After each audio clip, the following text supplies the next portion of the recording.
Сәлеметсіздер ме оқушылар? Бүгінгі сабақтың тақырыбы шамалар арасындағы тәуелділік, шамалар арасындағы тәуелділіктің кестемен берілуі. Бүгінгі сабақта сіз шамалар арасындағы тәуелділікке есеп шығаруды үйренесіз, шамалар арасындағы тәуелділіктердің берілу тәсілдерін білесіз, формуламен берілген тәуелділіктің кестесін құруды меңгересіз. Алдыңғы сабақта шамалар арасындағы тәуелділіктің берілуінің 3 тәсілі болатыны туралы айтқан болатынмын. Яғни олар аналитикалық тәсіл, кестелік тәсіл және графиктік тәсіл. Өткен сабақта біз сіздермен аналитикалық тәсілді, яғни формуламен берілуін қарастырдық. Енді бүгінгі сабақта тәуелділіктің кестемен берілуін қарастыратын боламыз. Жалпы көптеген бақылауларда шамалар арасында тәуелділік кейде кестемен беріледі. Яғни кестеде тәуелсіз айнымалы мен тәуелді айнымалының мәндері оған сәйкес, яғни баған түрінде немесе жол түрінде көрсетіледі. Яғни біз кестені екі түрде бере аламыз.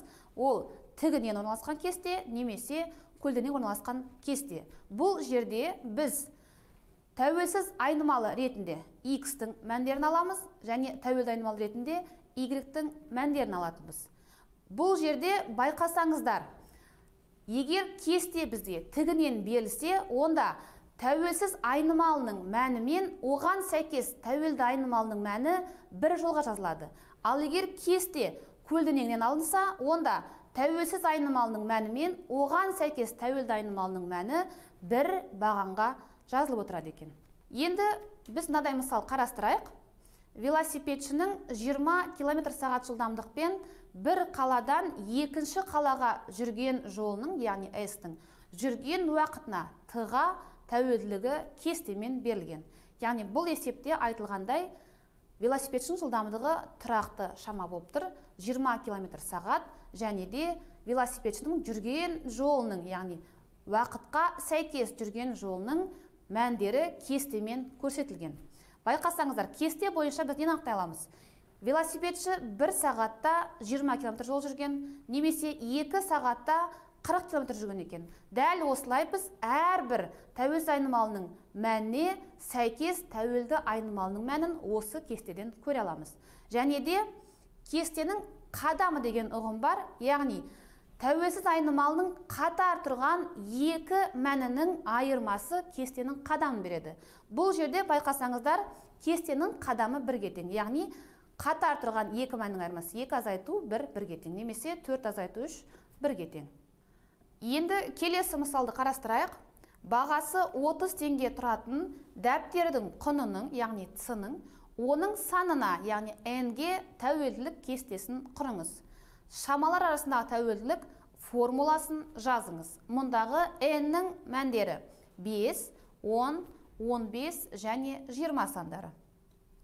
Бұл жерде біз кесте құру үшін есеп шартында айтылған, яғни бір дәптердің бағасы 30 теңге тұрақты шама екен, яғни тұрақты мән екенін ескереміз.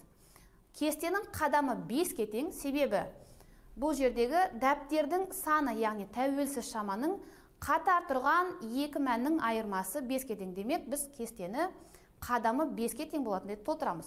Сонда тәуелсіз айнымалы n болса, оның мәндері 5, 10, 15 және 20. Ол бізде есеп шартында берілген. Енді біз оған сәйкес тәуелді айнымалының, яғни 30 теңге тұратын дәптердің құнын есептейміз. Ол үшін егер бір дәптер 30 теңге тұрса, 5 дәптердің құнын есептеу үшін онда бір дәптердің бағасын осы дәптер санына көбейтеміз. Сонда n 5-ке тең болғандағы оған сәйкес С-ның мәні 150 болады екен. Дәл осылай n 10-ға тең болса да, оны біз 30-ға көбейтіп, яғни С-ның мәні 300-ге тең болатын есептейміз.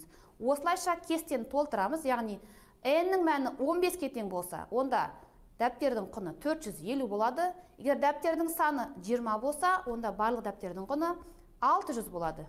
Яғни біз есеп шартына сәйкес шамалар арасында тәуелділіктің кестесін құрдық. Енді әрі қарай осы кесте бойынша тәуелділік формуласын жазуымыз керек. Бұл жерде байқап тұрғандарыңыздай, дәптердің бағасы 30 теңге, ол тұрақты мән болып тұр. Егер Дәптердің саны 5-ке тең болса, онда оның құны 150 екен. Сондықтан біз формуласын келестіріп жазамыз. Яғни дәптердің құны оның бағасын оның санына көбейтке тең. Демек, формуласы С тең А көбейту N болады. Енді осы айтылғандарды қолдана отырып, мынадай тапсырмаларды орындайық.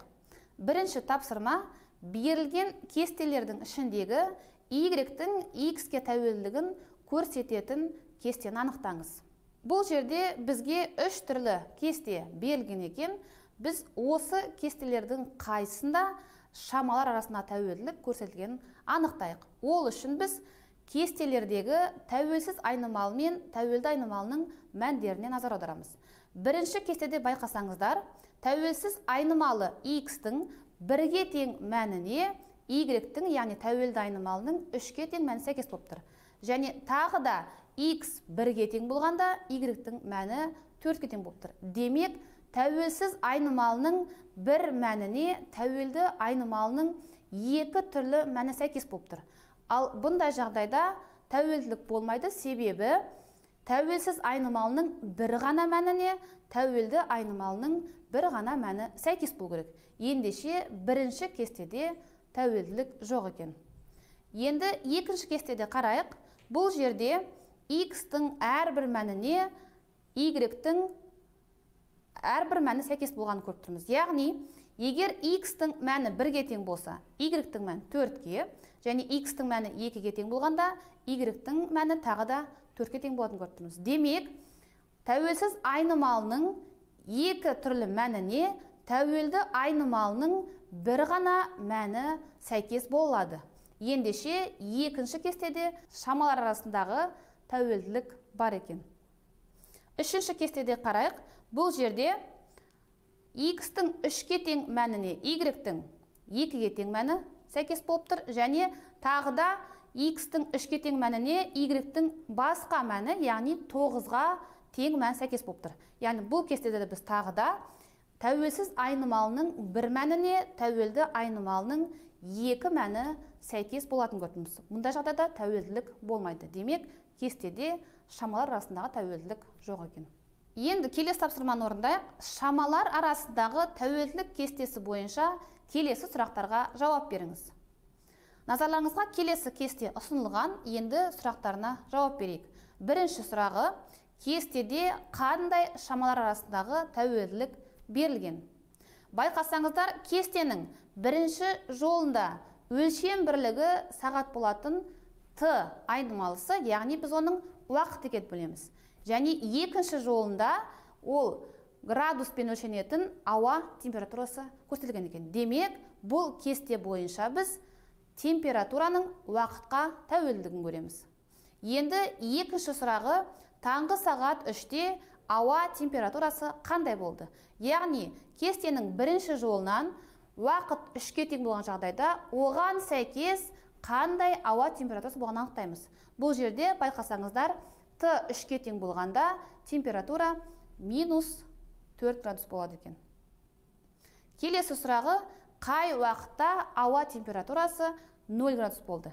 Енді бұл сұраққа жауап беру үшін біз тәуелді айнымалының мәндерінің ішінен 0 градусқа тең мәнді анықтап, оған сәйкес тәуелсіз айнымалының, яғни уақыттың мәнін табуымыз керек. Бұл жерде байқасаңыздар, температура 0 градус болғанда күндізгі сағат 12 болған екен. Және келесі сұрағы: қай уақытта ең жоғарғы ауа температурасын көрсетті? Яғни біз кестедегі тәуелді айнымалының мәндерінің ішінен ең үлкен мәнді анықтаймыз. Ол бізде 1 градус, ал ол тәуелсіз айнымалы, яғни уақыттың күндізгі сағат 3-ке тең болғанын көрсетеді. Келесі тапсырма: катер А айлағынан шығып, ағысқа қарсы Т сағат жүзді. Катердің меншікті жылдамдығы 25 км/сағат. Кестеде катердің Т сағатта жүзген S км жолының ұзындығы берілген. Енді осы кесте бойынша мына сұрақтарға жауап берейік. Бірінші сұрақ: ағыс жылдамдығы сағатына неше километр? Екінші сұрағы: катердің жүрген жолы ұзындығының S-тің уақытқа тәуелділік формуласын жазыңыз. Және үшінші, ол біз кестедегі бос орындарды толтыруымыз керек. Енді осы тапсырманы берілген кесте бойынша орындайық. Есеп шартында катердің меншікті жылдамдығы 25 км/сағат деп берілген екен. Және оның ағысқа қарсы жүзген туралы айтылған. Демек, кесте бойынша мәліметке сүйенетін болсақ, қайық 1 сағатта 23 км жол жүзген екен. Ендеше біз оның меншікті жылдамдығынан 1 сағатта жүзген жылдамдығын азайтып, ағыстың жылдамдығын анықтаймыз. Яғни, ағыстың жылдамдығы 2 км/сағат болады екен. Яғни, бұл сұрақтың жауабы, яғни ағыс жылдамдығы сағатына 2 км болады. Келесі сұрақ, катердің жүрген жолы ұзындығының S-тің уақытқа тәуелділігін формуламен жазыңыз. Бұл жерде байқасаңыздар, катер 1 сағатта 23 км жол жүзген болса, онда оның формуласы, яғни қашықтықты табу үшін жылдамдықты уақытқа көбейтеміз. Сонда тәуелділік формуласы S тең 23 көбейту Т болады. Енді үшінші біз осы кестедегі бос орындарды толтырайық. Егер катер 1 сағатта 23 км жол жүретін болса, онда 46 километрді неше сағатта жүрген екен? Ол үшін біз 46-ны оның жылдамдығын, яғни 23-ке бөлеміз. Сонда оған сәйкес тәуелсіз айнымалы, яғни уақыттың мәні 2 сағат болады екен. Енді келесі бағанда 3 сағатта қандай жол жүрді? Ол үшін біз 3-ті 23-ке көбейтеміз. Сонда 3 сағатта катер 69 км жол жүрген екен.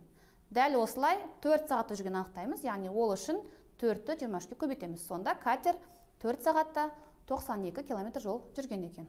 Сонымен оқушылар, бүгінгі сабақта біз сіздермен шамалар арасындағы тәуелділікті түсініп, оның берілу тәсілдерін қарастырдық.